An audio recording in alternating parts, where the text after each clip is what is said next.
خالق کائنات کی، اس اللہ رب العزت کی ذات کی جس کے قبضے میں میری اور آپ کی جان ہے اور کل کائنات کا والی اور مالک ہے۔ یہ تھے محمد سکندر ایوب سہروردی حسینی صاحب، جو یہاں پہ خوش قسمت میں سمجھتا ہوں کہ ملک پاکستان بلکہ انٹرنیشنل لیول کے نعت خوان قاری سید فصیح حسین سہروردی صاحب کے شاگردوں میں بھی آتے ہیں اور ان کے میزبان بھی ہیں۔ ماشاءاللہ آپ مبارکباد کے حقدار ہیں جی، آپ کو ہماری جانب سے اور ہمارے ناظرین کی جانب سے مبارک ہو۔ جی ناظرین، نعت رسول اللہ صلی اللہ علیہ وسلم کی تعریف اور بات کریں گے جناب سید قاری فصیح الدین سہروردی صاحب سے۔ آپ ماشاءاللہ آپ کے والد ماجد جناب سید ریاض الدین سہروردی صاحب کے آپ بیعت ہیں جی جی، اور آپ باقاعدہ شاگردی نعت لین میں کس کے شاگرد؟ جی محبوب صاحب، اصل میں الحمدللہ مجھے بچپن سے نعت پڑھنے کا شوق اپنے والد گرامی رحمۃ اللہ علیہ کی صحبت کی وجہ سے ہوا۔ میرے والد حضرت علامہ مولانا سید محمد ریاض الدین سہروردی رحمۃ اللہ علیہ جہاں ایک بلند پایا عالم دین تھے، سبحان اللہ، اور ایک بہترین استاد تھے، وہیں پر وہ ایک کونا مشق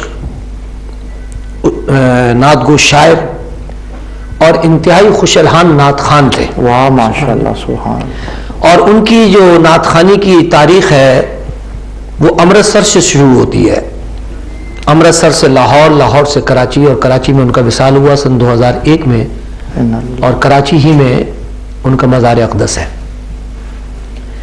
تو الحمدللہ امرتسر کی زندگی سے لے کر کراچی میں جب تک وہ قیام پذیر رہے تو ان کا اوڑھنا اور بچھونا جو تھا وہ نبی علیہ الصلوۃ والسلام کی تعریف اور توصیف تھی۔ سبحان اللہ۔ تو یہ چیز مجھے ورثے میں اللہ تبارک و تعالیٰ نے عطا فرمائی، اور میرے جو دادا تھے حضرت مفتی سید جلال الدین چشتی کشمیری رحمۃ اللہ علیہ، وہ بھی الحمدللہ مفتی وقت تھے، مفتی اعظم تھے، اور نعت گو شاعر بھی تھے اور نعت خواں بھی تھے۔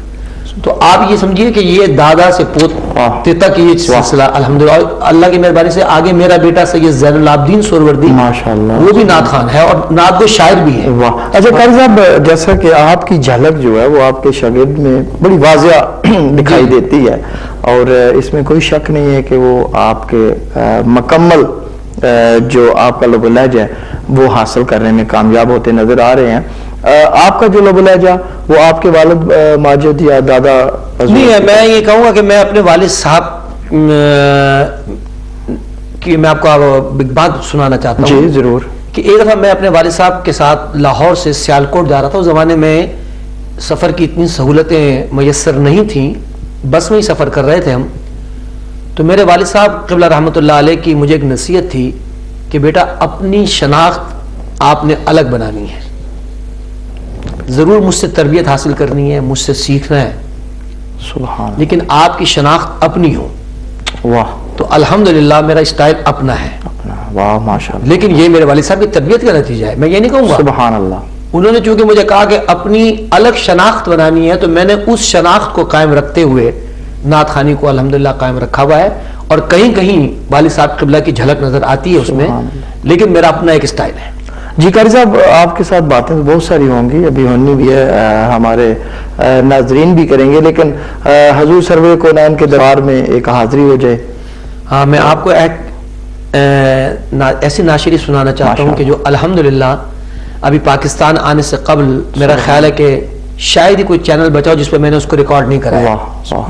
تو میں چاہتا ہوں کہ آپ کے ڈی ایم کے حوالے سے یورپ کے ناظرین بھی، جی بالکل، اور پوری دنیا کے 168 آپ کو پاکستان میں بھی دیکھا جا رہا ہے ماشاءاللہ، ماشاءاللہ، جی جی 168 جی ممالک میں یہ جا رہا ہے پروگرام، تو میں پیش کرتا ہوں ماشاءاللہ۔